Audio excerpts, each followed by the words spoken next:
York, this is Democracy Now! We've learned again that democracy is precious. Democracy is fragile. And at this hour, my friends, democracy has prevailed. Joe Biden has been sworn in as the 46th President of the United States. Kamala Harris has made history as the first woman, first African-American, and first Asian-American to become Vice President. I, Kamala Davy Harris, do solemnly swear. I, Kamala Davy Harris, do solemnly swear. We'll get reaction to the inauguration and Biden's sweeping executive actions from Harvard professor Cornel West and the pioneering journalist Maria Hinojosa. Plus, we hear the inaugural poem by 22-year-old Amanda Gorman, the youngest inaugural poet in U.S. history. When day comes, we step out of the shade, aflame and unafraid. The new dawn blooms as we free it. For there is always light, if only we're brave enough to see it, if only we're brave enough to be it. All that and more coming up. Welcome to Democracy Now!, democracynow.org, The Quarantine Report. I'm Amy Goodman. Joe Biden was sworn in as the 46th President of the United States Wednesday, ending the Trump era with a call for national unity.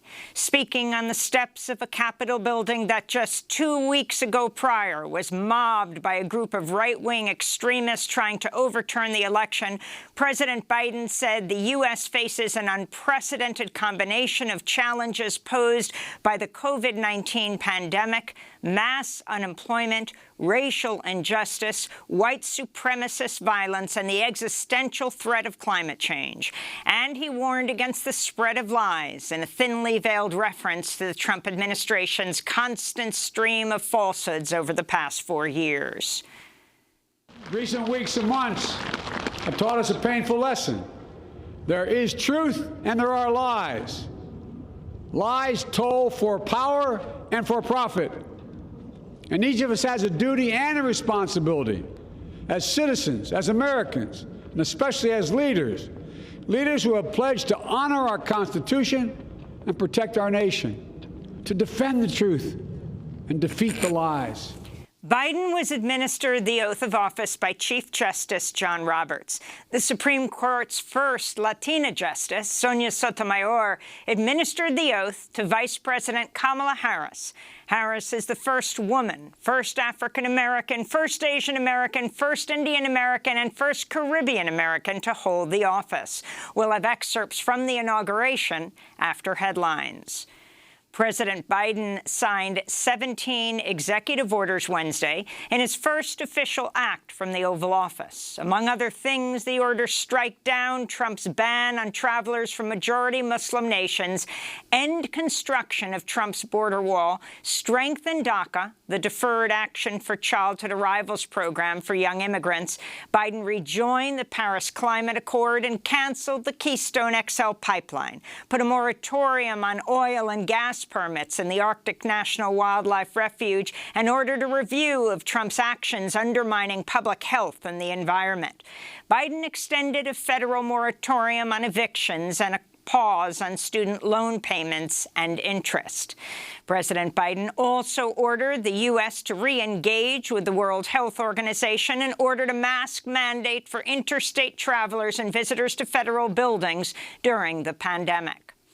Biden's mask mandate came as the United States recorded one of the deadliest days of the pandemic with nearly 4,400 deaths. The CDC forecasts the U.S. death toll will pass 500,000 in February, with 100,000 more deaths predicted in just the next month. Biden is set to sign 10 new executive orders on the pandemic today and will release a new national strategy to combat COVID-19 after the White House said the Trump administration left no national strategy on vaccinations. The Biden plan calls for funding states' testing and vaccination programs, improvements in data collection, research into new therapies for COVID-19, and the establishment of a pandemic testing board. President Biden will also order the Occupational Safety and Health Administration to develop workplace protections against coronavirus. Democrats took narrow control of the Senate Wednesday after Vice President Harris swore in 3 new Democratic senators, Raphael Warnock and Jon Ossoff of Georgia, and Alex Padilla, who will replace Harris in the Senate, representing California. Republicans control 50 seats, as does the Democratic caucus, with Vice President Harris serving as a tiebreaker. New York Democrat Chuck Schumer has become Senate Majority Leader, replacing Republican Mitch McConnell of Kentucky. The new senators represent a number of firsts. Alex Padilla becomes the first Latino senator from California. Reverend Warnock becomes the first African-American senator from the South. And Jon Ossoff will become the youngest senator, as well as the first Jewish-American senator from Georgia. The Senate on Wednesday approved Avril Haines as Director of National Intelligence. 84 senators voted to confirm Haines. 10 voted against, all of them Republicans. Haines was President Barack Obama's top lawyer on the National Security Council from 2010 to 2013 and CIA Deputy Director from 2013 to 2015, where she authorized using drone strikes to carry out extrajudicial assassinations. Meanwhile, the House of Representatives is set to vote today on whether to grant a waiver to allow retired Army General Lloyd Austin to become Pentagon chief. General Austin is on the Army board of the weapons contractor Raytheon and is a partner in the venture capital fund Pine Island Capital. Critics say his nomination contravenes the principle of civilian control of the military. Joe Biden is the first president in recent history to come into office before any of his key advisors are installed. As President Biden's other cabinet nominees await their hearings and confirmations, he's appointed nearly 24 acting officials to temporarily lead agencies. Meanwhile, Biden has fired Peter Robb, the general counsel of the National Labor Relations Board, after Robb refused to resign. Robb was a Trump appointee, a former management lawyer and fierce union foe who infamously helped President Ronald Reagan break the Air Traffic Controllers Union in 1981. Donald and Melania Trump boarded Air Force One for one final flight on the presidential aircraft Wednesday morning. Before flying to his Mar-a-Lago residence in Florida, Trump addressed the crowd of several hundred gathered at Joint Base Andrews. So just a goodbye. We love you. We will be back in some form. So have a good life. We will see you soon. Thank you. Thank you very much. Thank you very much. Trump walked off the stage to the 1970s disco anthem YMCA. Frank Sinatra's My Way played from loudspeakers as Air Force One rolled down the runway and lifted off. Massachusetts Senator Ed Markey tweeted, quote, "Goodbye and good riddance, Donald Trump. See you at your trial," unquote. This comes as Politico reports lawmakers have privately discussed the possibility of a 3-day impeachment trial for Trump, which would be the fastest of any such procedure for a president. Proud Boys leader Joe Biggs was arrested in Florida Wednesday and charged with helping to lead the attack on the U.S. Capitol on January 6th. The FBI says Biggs and other members of his far-right group used radios with earpieces to coordinate real-time communication as they smashed their way into the building. In international news, the United Kingdom now has the highest COVID-19 death rate in the world. On Wednesday, a record 1,820 people died across the UK as hospitals report being overwhelmed with patients, and the worst may still be to come. This is Kelly Clark, an ICU nurse in England's Royal Derby Hospital. We've got staff who are absolutely exhausted and traumatised. A lot of staff are struggling with their mental health. The nurses are coming in and working extremely hard. A lot of them are doing extra shifts. In other international news, Zimbabwe's foreign minister, Sibusiso Moyo, died of COVID-19. The former army general played a key role in the 2017 coup that toppled Robert Mugabe. Meanwhile, in Brazil, deaths are rising in the Amazonian city of Manaus after hospitals ran out of oxygen. The Bolsonaro government is facing criticism for not helping avert the crisis despite warnings of looming oxygen shortages. In news from Iraq, at least 28 people died and 73 were injured when 2 suicide bombers attacked a busy market in Baghdad earlier today. No one has taken responsibility for what's the first suicide attack in the city in nearly 2 years. Earlier this week, Iraq's cabinet voted to delay the upcoming general election by 4 months until October. Tony Blinken, Biden's nominee for Secretary of State, said Tuesday the new administration will continue to recognize Juan Guaido as the president of Venezuela rather than the democratically elected president, Nicolas Maduro. Blinken also said the U.S. would continue to impose harsh sanctions which have crippled the Venezuelan economy. In January 2020, Venezuelan opposition leader Guaido stormed parliament with a group of lawmakers in an effort to forcefully swear himself in as Venezuela's leader. Guaido and his supporters were eventually pushed back by police with tear gas outside of government buildings. Guaido has failed to consolidate power since 2019's unsuccessful coup attempt. Ongoing U.S. sanctions have crippled the Venezuelan economy. Research from the Center for Economic and Policy Research estimates as many as 40,000 Venezuelans have died due to sanctions. At least 43 refugees were killed in a shipwreck off Libya's coast Tuesday. The deaths mark the first known tragedy of 2021 in the Mediterranean Sea, where over 20,000 people have drowned since 2014, according to the UN. 10 survivors were brought back to land, including migrants from Ivory Coast, Nigeria, Ghana, and Gambia. The UN says the journey by sea from Libya to Europe is the most dangerous migration route in the world, and 1 in 6 people who attempt it has died. Back in the United States, the Justice Department has dropped an insider trading probe against Republican Senator Richard Burr of North Carolina, who sold hundreds of thousands of dollars of stocks early last year after receiving privileged briefings about the threat of the coronavirus. The Justice Department informed Burr of its decision Tuesday, the last full day of the Trump administration.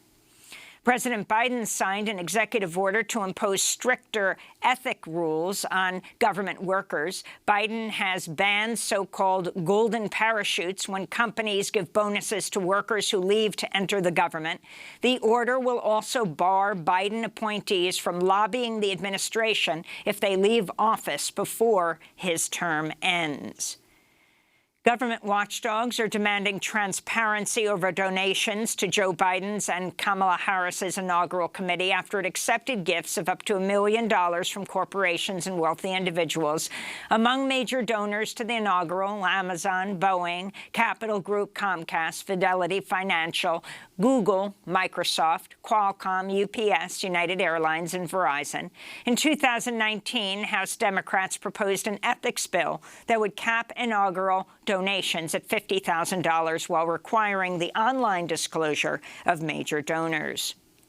And the family of reality winner is urging President Biden to free the NSA whistleblower who's been behind bars for over 3.5 years for leaking documents to The Intercept about Russian meddling in the 2016 elections. The ongoing campaign to free reality winner has gained renewed urgency as The Intercept reported this week. Winner recently faced threats from a guard after she made a report of abuse against him last March. This is reality winner's mother, Billy Winner Davis. Mr. President, my daughter was jailed, denied bail, and has been imprisoned for over 3.5 years. She has suffered tremendously. She has been beaten, injured, sexually assaulted by her jailer, and denied compassionate release. Please, Mr. President, bring my daughter home. And those are some of the headlines. This is Democracy Now!, democracynow.org, the Quarantine Report. When we come back, we get reaction to the inauguration and Biden's sweeping executive actions from Harvard professor Cornel West and the pioneering Latinx journalist Mariana Josa. Stay with us. I heard there was a secret chord that David played and it pleased the Lord. But you don't really care for music, do you? It goes like this: the fourth, the fifth, the minor fall and the major lift, the baffled king composing hallelujah, hallelujah, hallelujah, hallelujah, hallelujah.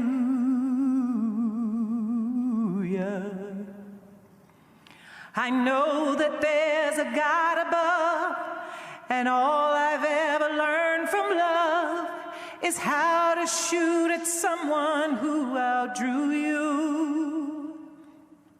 It's not a cry you hear at night.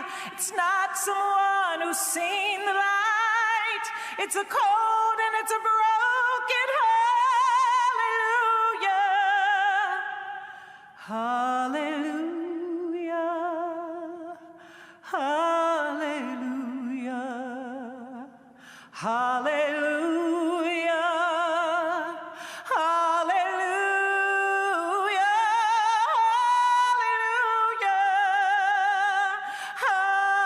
hallelujah. That's gospel singer Yolanda Adams singing Hallelujah. She sang it first on Tuesday night at the COVID memorial with President Biden and Vice President Harris. This is Democracy Now!, democracynow.org, The Quarantine Report. I'm Amy Goodman here in New York, along with Nermeen Shaikh. Hi, Nermeen. Good morning, Amy, and welcome to our listeners and viewers around the country and around the world. Well, Joe Biden was sworn in as the 46th president of the United States Wednesday, ending the Trump era with a call for national unity and urging Americans to come together during a period of turbulence. Biden spoke on the Capitol steps, that building that just 2 weeks ago prior was mobbed by a group of right-wing extremists trying to overthrow the election. This is America's day. This is democracy's day, a day of history and hope, of renewal and resolve. Through a crucible for the ages, America has been tested anew, and America has risen to the challenge. Today, we celebrate the triumph not of a candidate, but of a cause, the cause of democracy. The people, the will of the people has been heard, and the will of the people has been heeded. We've learned again that democracy is precious, democracy is fragile, and at this hour, my friends, democracy has prevailed.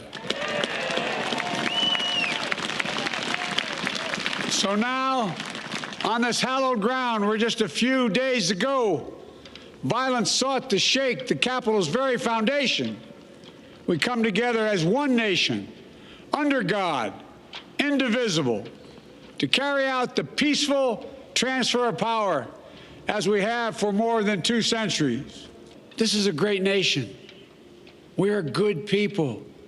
And over the centuries, through storm and strife, in peace and in war, we've come so far, but we still have far to go.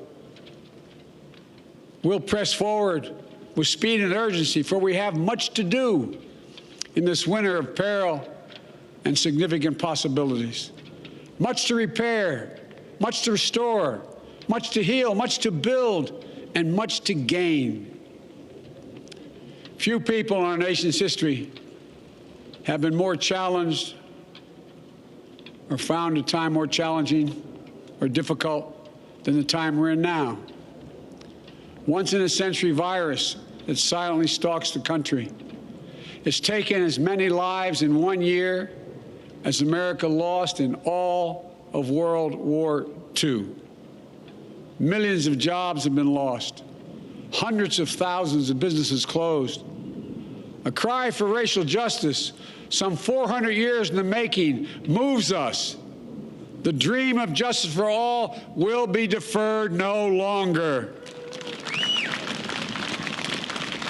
A cry for survival comes from the planet itself, a cry that can't be any more desperate or any more clear. And now, a rise of political extremism, white supremacy, domestic terrorism that we must confront and we will defeat.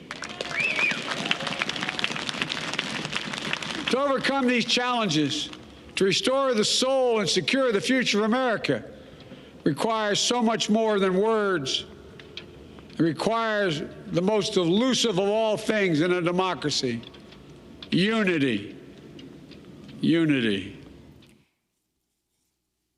That was President Joe Biden in his first address to the nation.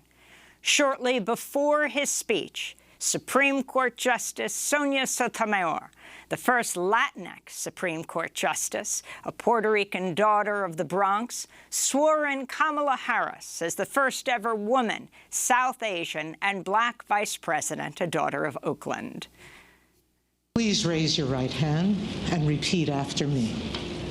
I, Kamala Davy Harris, do solemnly swear I, Kamala Davy Harris, do solemnly swear that I will support and defend the Constitution of the United States that I will support and defend the Constitution of the United States against all enemies, foreign and domestic, against all enemies, foreign and domestic. Later on Wednesday afternoon, Vice President Harris swore in 3 barrier-breaking new Democratic U.S. senators, giving Democrats narrow control of the Senate. Reverend Raphael Warnock is the first African-American senator from Georgia and the first African-American Democratic senator from the South. John Ossoff is the first Jewish senator from Georgia. He's also the youngest member of the Senate. Alex Padilla, who replaces Harris in the Senate representing California, is the first Latinx senator to represent California.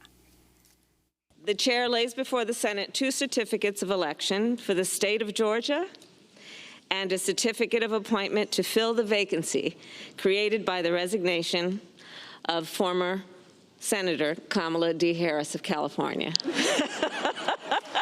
President Biden signed 17 executive orders in his first official act from the Oval Office on Wednesday, striking down Trump's ban on travelers from majority Muslim nations, ending construction of Trump's border wall, and strengthening DACA, the Deferred Action for Childhood Arrivals program for young immigrants.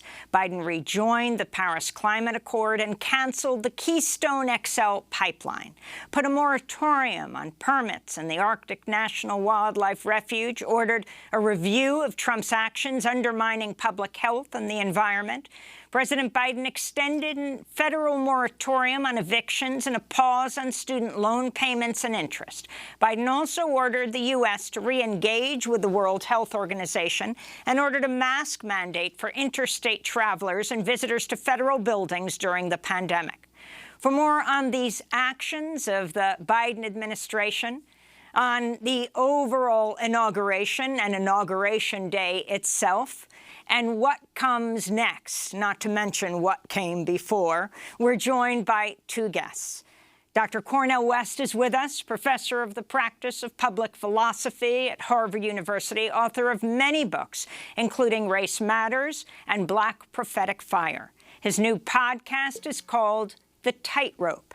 And Maria Hinojosa joins us, award-winning journalist and author of the new memoir, Once I Was You. She's founder of Futuro Media, host of Latino USA, and co-host of the podcast In the Thick. We welcome you both back to Democracy Now! Maria Hinojosa, let's begin with you. If you can talk about what we watched yesterday, and later in the day, the executive orders, a number of them dealing with immigration, not to mention not exactly perfectly formed immigration plan or defined, but some outlines of it. But also the swearing in of the first woman vice president, first Caribbean-American, Indian-American, African-American vice president, daughter of Oakland, by Sonia Sotomayor, the first Latinx Supreme Court justice. Yeah, it was pretty mind-blowing to see that moment, Amy. And it's great to be here with you and with Cornell on a new day, really, when we're saying that it really is a new day. And I'm so thrilled to be here with you and your audience and Dr. West to talk about all of this. Now, like you, there were a lot of mixed emotions. I mean, I was getting very emotional, which I was catching myself because I had that level of emotion, of course, we all did when Barack Obama was elected and brought into office, and we all had these extraordinary expectations, and then things didn't turn out that way. So everything was this kind of like, oh my God, this is so beautiful. Oh my God, the United States of America. Oh my God, we're back. And then it was just like, wow, what just happened? My husband kept on saying to me, it was by a hair. He just looked at me at one point. And he said, he just went like this. By this much, we didn't lose this democracy. And so that is real. I mean, they were coming to murder people. This was an attempted coup d'etat in the United States, and the entire world saw it. On the other hand, we're breathing more freely. As journalists, we knew that what we could be facing was an even more targeted assault on us. As a journalist who's Mexican, an immigrant, not born in this country, I didn't know what was going to come next for me. Like that. At the same time, Kamala is vice president. This is incredible. This is extraordinary. Dr. Jill Biden continue working in community colleges.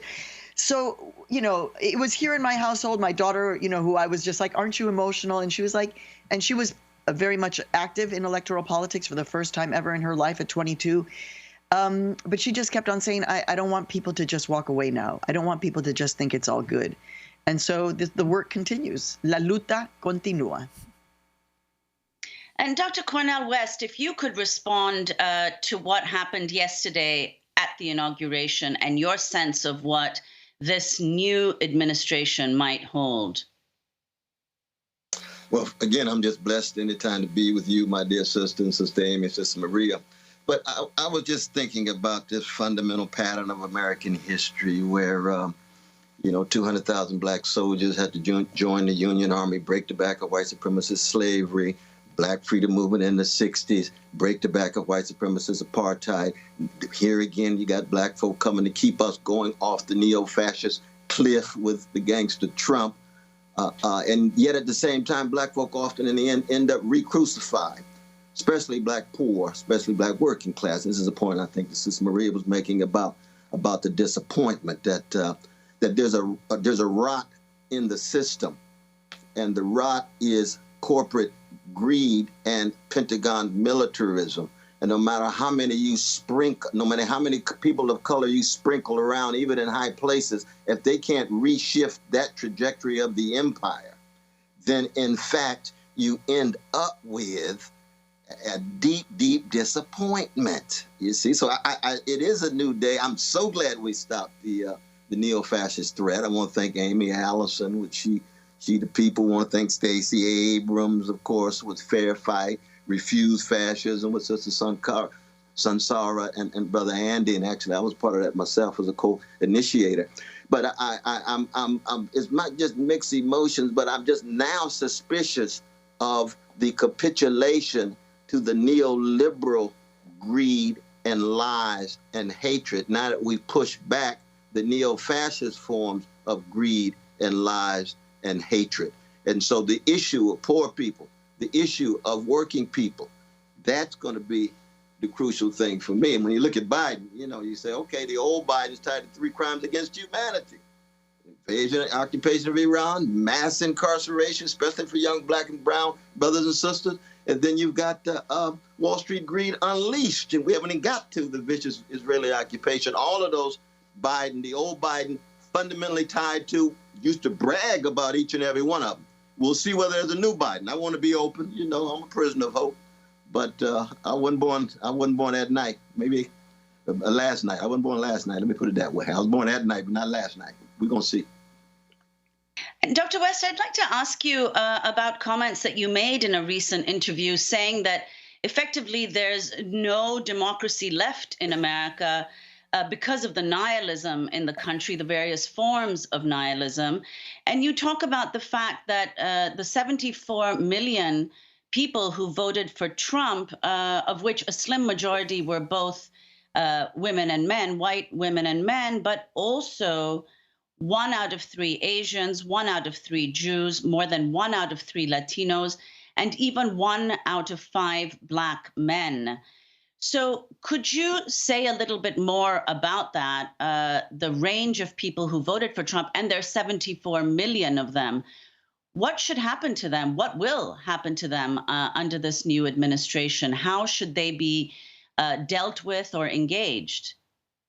I think part of the problem, though, my dear sister, is that with the corporate duopoly of the two parties, so you got the Republican Party, you got the Democratic Party, both of them tied to corporate greed, both of them tied to Pentagon militarism and all of the criminality that goes with that, the drones and so forth and so on, that the deep desperation along with the deep suffering of people forces them to have to choose between the two.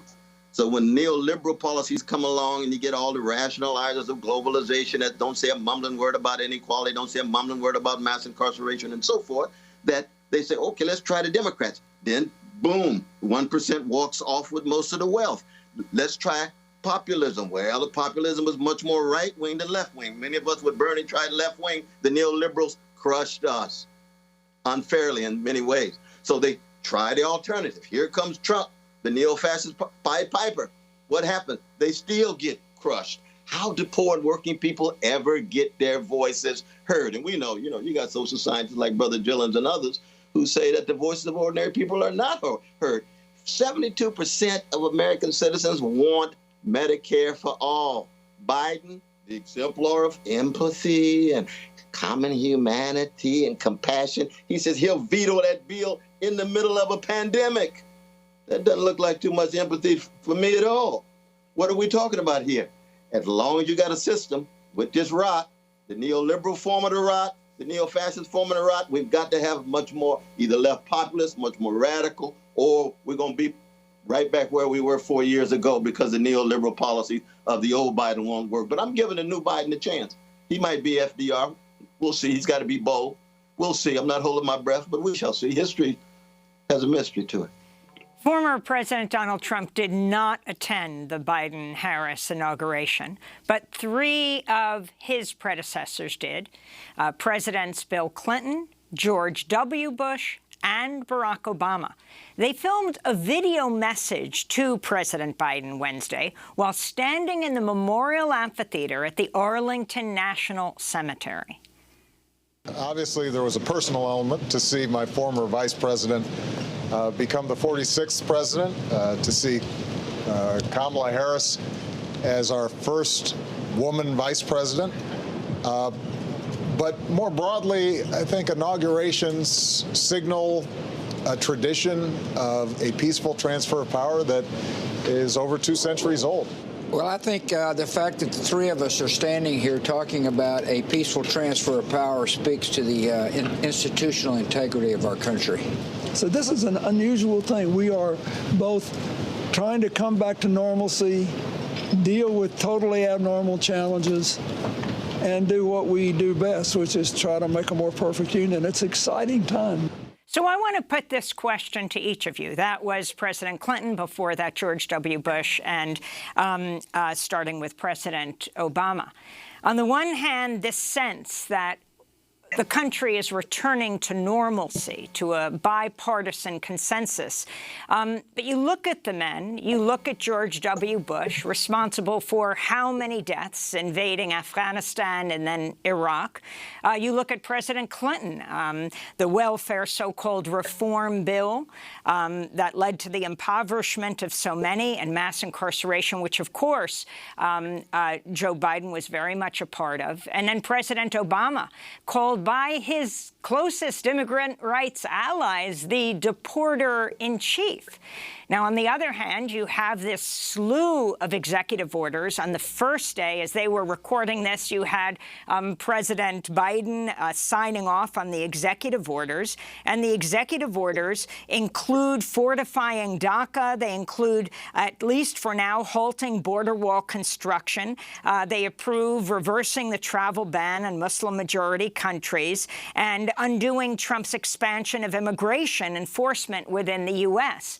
If you can talk about this, what a return to so-called normalcy means, and if at this point, at this kind of breaking point in American history, does there need to be a break? And I'd like to put that question to both of you, starting with Professor Cornel West.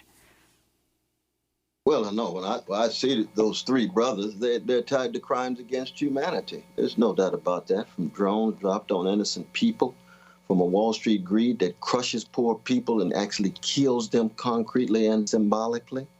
When you look at the role that the occupations and invasions have played, both not just abroad, but even here at home, military occupations in our cities. You see, so that anytime you're head of an empire, no matter what color, no matter what, either Democrat or Republican, you're head of an empire, you're going to be tied to crimes against humanity. And I refuse to normalize that. You know, I refuse to just look at Bill Clinton and say nothing about a vicious crime bill and withdrawal of resources for people who are hungry. You see, just morally and spiritually, that's wrong.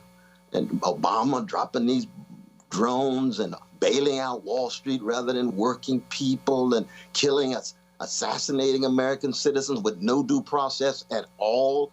And he walks around like he's some grand progressive. Please, get off the crack pipe. We got to tell the truth. The truth is bigger than all of us. Bush, we want to get into in terms of the Iraq War and so on, and the lies and so forth. This is what we don't hear on corporate media. Thank God for democracy now. Thank God for what you all do. Because we can't normalize this kind of mistreatment of our fellow human beings. So it doesn't make any difference what color they are. We're going to check with Sister Harris and see whether she falls right in step. There's a good chance she will. Then we have to be critical. And Maria Hinojosa. Look, yes, to all of that. I mean, for me, everything well, let me just start with the three presidents, because I'm right with you. I think that is what America is. America is that country that forgets willingly. We were all alive. We covered what happened with Gore versus Bush and the Supreme Court deciding who was going to be president. That is not a democracy. You know, in my book, Once I Was You, everybody is so just kind of, their minds are blown because it turns out, yes, it was Bill Clinton, in fact, who started building the wall. It was Bill Clinton who, in fact, signed all of those laws that led to where we are now, where people can be put into detention, prison-like conditions simply for not being born in this country. So, and George W. Bush, please, the largest liar, por favor. Colin Powell, we lived through the lives. So, but on the other hand, I actually disagree with my brother, Cornel West, in this. I don't believe that democracy is dead yet. And I think this is the tricky part, right? Because, for example, more Latinos came out to vote than we have ever seen before. And this was extraordinarily important because they are the second largest voting bloc in the United States of America. So the fact that I'm here talking about this is really important because the other side of the Latino coin for the last, 50 years is our invisibility, right? Which ties into what Dr. West was talking about, and this is where I completely agree with him. The empire, which needs the militarization, which was built on mass incarceration, which is slowly being deconstructed. Slowly. But what is it going to be replaced with? The immigration industrial mass complex. That's what it's being. So the immigration plan that Joe Biden said, it's amazing that he is going to cut off the Remain in Mexico policy for refugees. But he said, but if you're there, you have to remain there now. You can't move. It's like, what does this mean? We're going to have immigration reform. It's just going to take 8 years. In 8 years, there could be a new administration. Everybody knows that. 8 years? So I'm only hoping that what I want to see around me is more people understanding that democracy is not just about a vote. It is about everything. Is it about Democracy Now? It's about Cornel West and his professorship. It's about the work that I do at Futuro Media, the books we write, the conversations we have. I'm a little bit in Trump territory here in Bethlehem, Connecticut, and I'm having to find my way to have these conversations with my neighbors. And I do that because that's my job and because it's my civic duty, because I chose to become an American citizen. So all of this, for someone who chose to become an American citizen, oh, hell yes. But who was also around when Nixon was the first one who I saw impeached. So we're not going away. And this fire that we have for this dynamic, this capacity to not all be on the same page, that is what democracy looks like. We need more of it.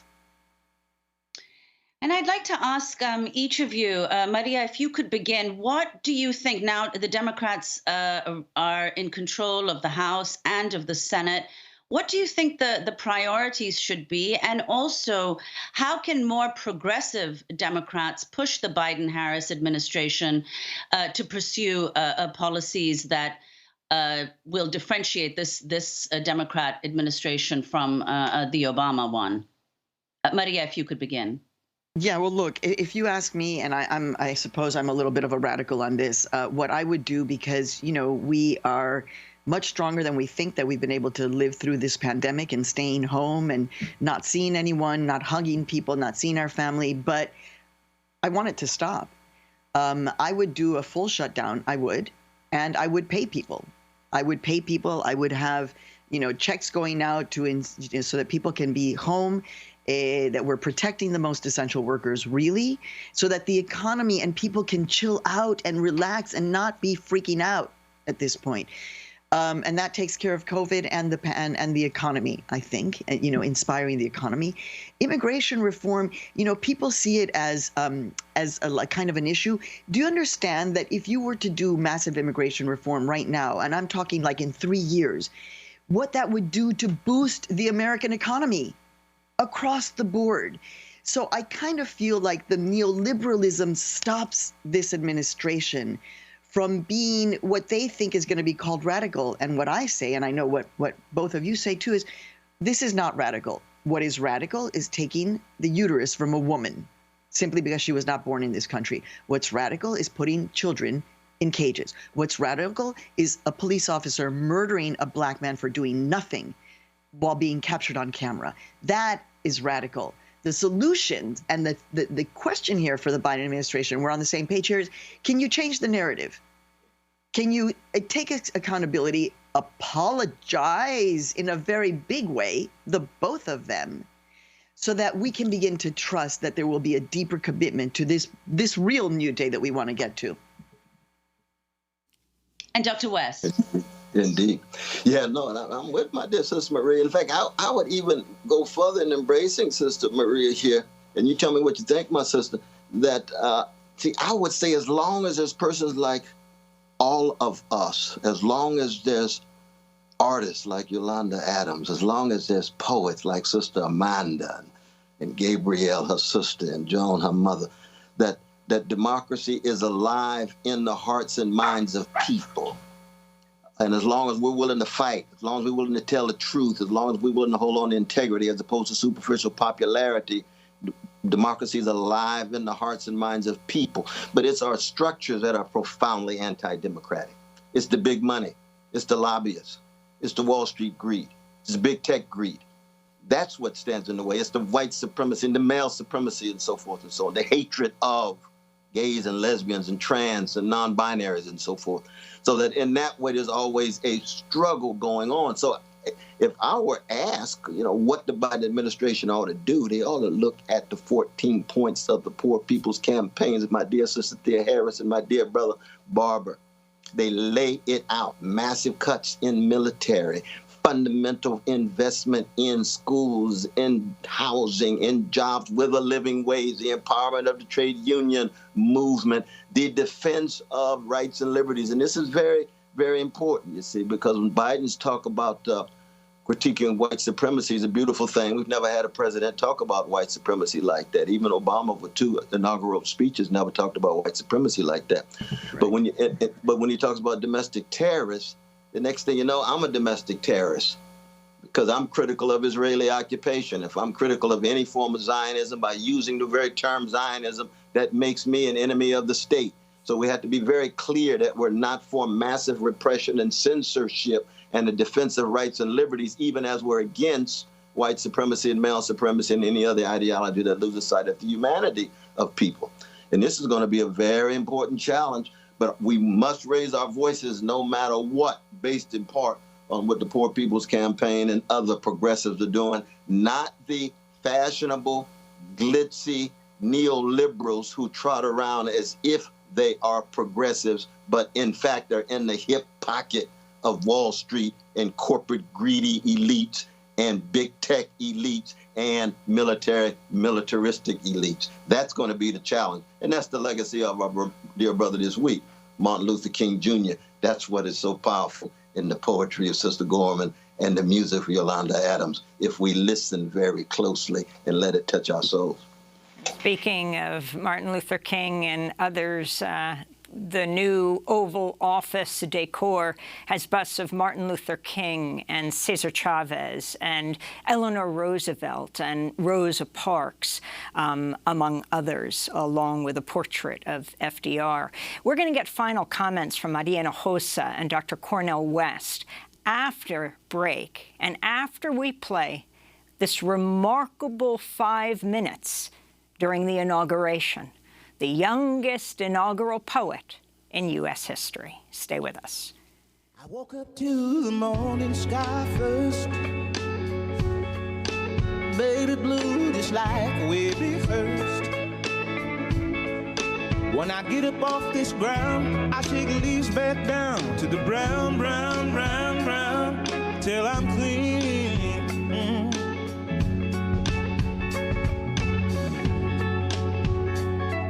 Then I walk where I'll be shaded by the trees, by a meadow of green, for about a mile. I'm headed to town, town, town in style, with all my favorite colors, right on, all my favorite colors, yes ma'am. My sisters and my brothers, see them like no other. Oh, my favorite color. So good day to be, a good day for me, a good day to see my favorite colors, colors. My sisters. Texas band Black Pumas singing Colors from last night's Celebrating America inaugural concert program. This is Democracy Now!, democracynow.org, The Quarantine Report. I'm Amy Goodman with Nermeen Shaikh. One of the most remarkable moments of Wednesday's inaugural ceremony came from the inaugural poet, Amanda Gorman of Los Angeles. She's the youngest poet in U.S. history to address a presidential inauguration. She became the Youth Poet Laureate of Los Angeles at the age of 16 in 2014, and then the first National Youth Poet Laureate. The 22-year-old poet read her poem, The Hill We Climb. She finished it right after the riot at the Capitol earlier this month. Her words captured the nation. This is Amanda Gorman. Mr. President, Dr. Biden, Madam Vice President, Mr. Emhoff, Americans, and the world. When day comes, we ask ourselves, where can we find light in this never-ending shade? The loss we carry, a sea we must wade. We've braved the belly of the beast. We've learned that quiet isn't always peace, and the norms and notions of what just isn't always just is. And yet the dawn is ours before we knew it. Somehow we do it. Somehow we've weathered and witnessed a nation that isn't broken, but simply unfinished. We, the successors of a country and a time where a skinny black girl descended from slaves and raised by a single mother can dream of becoming president, only to find herself reciting for one. And yes, we are far from polished, far from pristine, but that doesn't mean we are striving to form a union that is perfect. We are striving to forge our union with purpose, to compose a country committed to all cultures, colors, characters, and conditions of man. And so we lift our gazes not to what stands between us, but what stands before us. We close the divide because we know to put our future first, we must first put our differences aside. We lay down our arms so we can reach out our arms to one another. We seek harm to none and harmony for all. Let the globe, if nothing else, say this is true. That even as we grieved, we grew, that even as we hurt, we hoped, that even as we tired, we tried, that we'll forever be tied together, victorious, not because we will never again know defeat, but because we will never again sow division. Scripture tells us to envision that everyone shall sit under their own vine and fig tree, and no one shall make them afraid. If we're to live up to our own time, then victory won't lie in the blade, but in all the bridges we've made. That is the promised glade, the hill we climb, if only we dare it, because being American is more than a pride we inherit. It's the past we step into and how we repair it. We've seen a force that would shatter our nation rather than share it, would destroy our country if it meant delaying democracy. And this effort very nearly succeeded. But while democracy can be periodically delayed, it can never be permanently defeated. In this truth, in this faith we trust, for while we have our eyes on the future, history has its eyes on us. This is the era of just redemption. We feared it in its inception. We did not feel prepared to be the heirs of such a terrifying hour, but within it we found the power to author a new chapter, to offer hope and laughter to ourselves. So, while once we asked, how could we possibly prevail over catastrophe? Now we assert, how could catastrophe possibly prevail over us?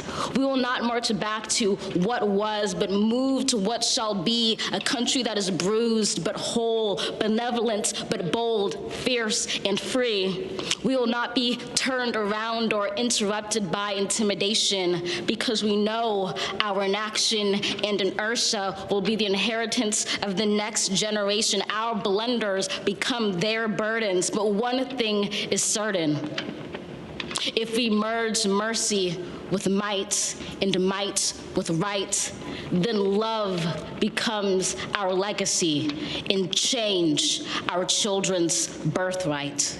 So let us leave behind a country better than the one we were left. With every breath from my bronze-pounded chest, we will raise this wounded world into a wondrous one. We will rise from the gold-limbed hills of the West. We will rise from the wind-swept Northeast, where our forefathers first realized revolution. We will rise from the lake-rimmed cities of the Midwestern states. We will rise from the sun-baked South. We will rebuild, reconcile, and recover in every known nook of our nation, in every corner called our country, our people diverse and beautiful, will emerge battered and beautiful. When day comes, we step out of the shade of flame and unafraid. The new dawn blooms as we free it. For there is always light if only we're brave enough to see it, if only we're brave enough to be it.